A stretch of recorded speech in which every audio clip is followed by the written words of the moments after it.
I believe it was probably in 1981 or 1982. I was about 21, 22.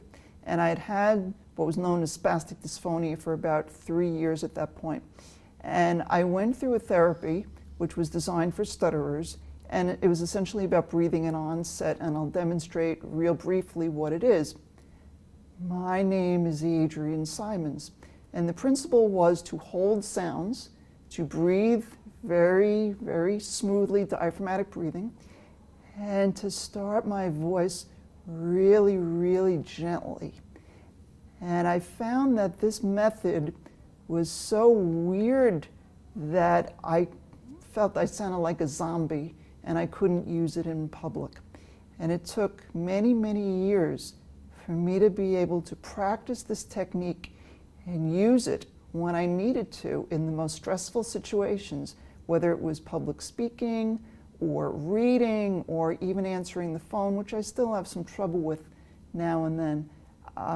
But the message that I give is, you know, the thing about SD is it's such a resistant to treatment disorder that if you can find something that helps and you stick at it and persevere and keep doing it and believe in yourself that what you're doing makes a difference, you may very well be successful. And I will give you several examples of risks that I've taken that I believe have helped me in the long run. A behavior psychotherapist had encouraged me to stop avoiding stressful speech situations. I would let the phone go to the machine. I wouldn't talk to people. I would avoid public speaking. I would avoid participating in my college classes. And I was basically ordered to stop avoiding. Not only did I stop avoiding, I was encouraged to seek out the most stressful speech situations imaginable. And I really took that command seriously. And what did I do with it? I took a few courses in acting. I took a few courses in improv. I even took a course or two in stand-up comedy. And I decided that stand-up comedy was something I really wanted to pursue. And at the end of the class, everybody in the stand-up comedy class had the opportunity to go to an open mic night at a comedy club in New York City. And I did it too. I stood up against the brick, in front of a brick wall with a microphone in front of about 50 or 60 people, and I did 5 minutes of stand-up comedy. Was my voice perfect? It wasn't perfect. Was it decent?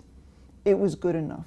And the point being that if there's something you really want to do, number one, don't let your voice stand in the way, ever.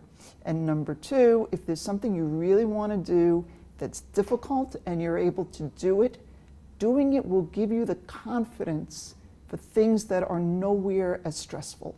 And I think part of the reason that I've had some degree of success in my voice is that I quit avoiding.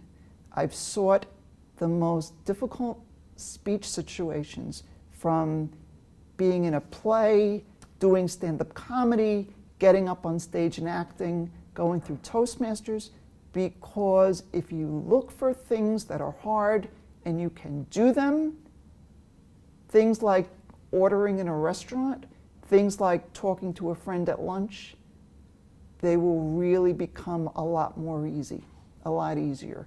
So my advice to anyone who has a voice disorder, as Diane Rehm said, keep talking. Don't stop talking. Live your dreams. Do the things you want to do. Stop caring about your voice, because to a large extent, nobody will care about it as much as you do. So don't worry. Just do what you need to do, and don't worry about your voice as much, because you are not your voice.